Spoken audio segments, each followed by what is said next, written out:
So we ended that last video saying that we have a new notation for a limit, and we said we're going to practice using it a lot. So I want to be really clear that the limit of a function is about the y value that the function was approaching, even if there's a hole or some kind of disaster at that place and something else happened at that one spot. If I was approaching y equals 2, it would have been totally legit to expect to land on y equals 2. The limit is 2, even if the actual function value ends up being by some kind of fluke, some kind of hole in the function at a different place. In this case, we would say f of 2 is 1 if you were interested in the function value. But what we're interested in this chapter, in pretty much all of calculus, is what the function was on track to do, even if it didn't do the thing we were expecting there. So we were expecting at x equals 2 that we'd have a y of 2. What we were expecting didn't happen, but the limit is still 2, the thing we were expecting. All right, so number 6 on your notes paper. For well-behaved functions, if we want to evaluate a limit as x approaches a certain value of some function, evaluating that limit is as easy as substituting that x value in and computing. So that's the important part to notice, is that the function has to be well-behaved. I'll tell you right now, all polynomial functions are well-behaved. Well-behaved is vague. We're going to talk about what exactly I'm talking about a little bit later in this chapter. And rational functions are well-behaved as long as you don't let that denominator be 0. So there's 2 examples from the book. Don't expect that, for example, there would be a question like this on the AP test, because really what we're going to be doing is substituting a number in and evaluating. But we have to understand how the easy limits work so that we can do the tougher ones. So I'm going to write the notation as I go. I'm going to ask you to copy it into your notes paper so you have the experience of writing this out. So question 4a asks us to find the limit as x goes to 3 of x squared times the quantity 2 minus x. So this is a polynomial function because I have this x squared term is getting multiplied by another polynomial. When you multiply 2 polynomials together, the result is still a polynomial. I see I forgot to actually write the number 3 here. So once I decide that this function that I'm trying to take the limit of is well behaved, this is a matter of substituting in. Anywhere I see x, I'm going to replace with 3. I don't need the limit expression anymore. So for well-behaved functions, substituting that x value in is equivalent to finding the limit. So this is going to be 3 squared times 2 minus 3, which means 9 times negative 1, which is negative 9.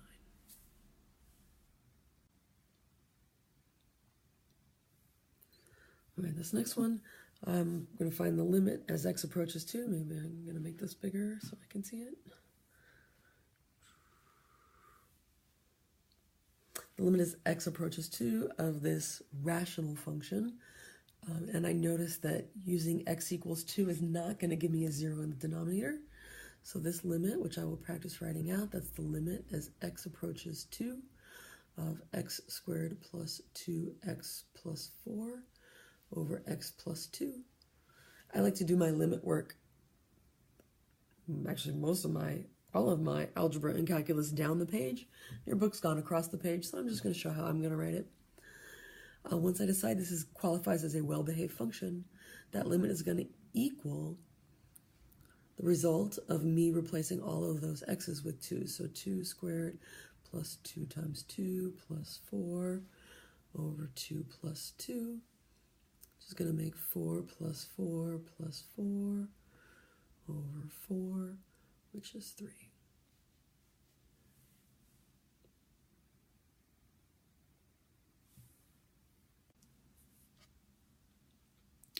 So I hope you'll forgive me. I would like to go back to your notes handout. And I have your pages in the wrong order, for which I am very sorry. So we just finished number 6. Oh, it's right here. But it's wrong on the Xerox I gave you. So find the part that says properties of limits. So the good news is if you take functions that qualify as well-behaved, this is a spoiler. That actually comes, it's true, but it comes up in 2.3, so don't worry about that yet. But for these well-behaved functions, you can use addition, subtraction, multiplication, division, exponents, the way you would expect to. They don't mess up your limits. Let's show you what I mean by that. So if, for example, I happen to know some limit, the limit as x goes toward c, make sure I'm reading that right, of some function f, if I know that limit is L, then I can take that f of x function, I can add something to it, subtract something, divide something, multiply something, and it affects the limit the way you would expect to.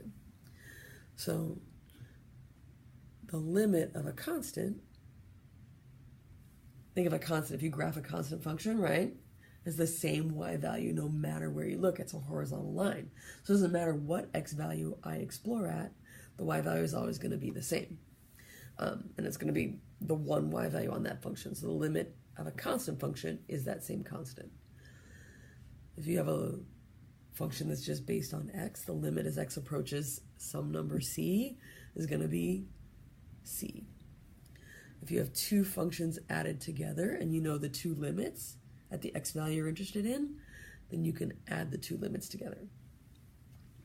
So if you check out these next ones, the A, B, C, D here, these are all well-behaved for our purposes, and we are going to evaluate all of these limits by substitution. I think I typed too small for myself to see. So I'm looking at letter B, for example. The limit as x goes to 4, the cube root of x plus 4, that's going to be the cube root of, I'm going to replace x with 4 plus the 4 that was there, which is going to give me the cube root of 8, which is 2. So I think you can simplify. I'd like you to do your own work to simplify those. You're going to get here, and you're going to say, Mrs. Sykes, I don't remember secant. I don't need you to remember secant off the top of your head, but I do need you to remember how secant is related to sine or cosine or tangent that you do know, and then draw your unit circle, whatever it is you need to do to figure it out. Again, you don't have to have it memorized, but all of those sort of unit circle trig questions, you're going to have to be able to figure them out. So this is a good time to just practice, make sure you can do that.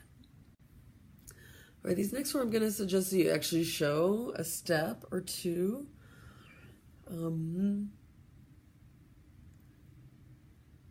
So if I know the limit of f as x goes to c, and I know the limit of g as x goes to c.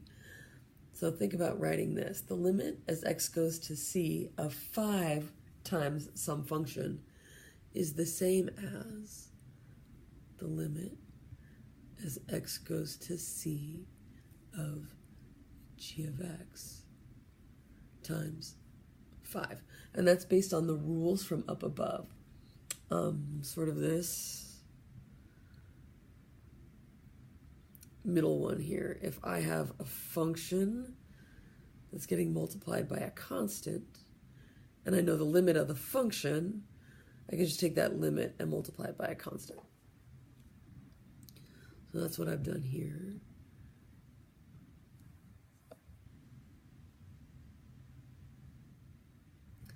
The limit as x goes to c of 5 times g of x is the same as the limit as x goes to c of g of x.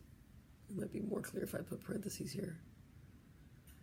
times 5, which is the limit as x goes to c of g of x, I've been told is 3 times 5 will make 15. Let's do this one. The limit as x goes to c of f of x times g of x multiplied together is the same as the limit as x goes to c of f of x times the limit as x goes to c of g of x. Well, the limit as x goes to c of f of x is 2, and the limit as x goes to c of g of x is 3. So my final answer is going to be 2 times 3 to make 6. So practice writing at that middle step where you show me how you can break up the limit of a sum, a product, a quotient. You're going to finish part B and D on your own, and we'll check them in class.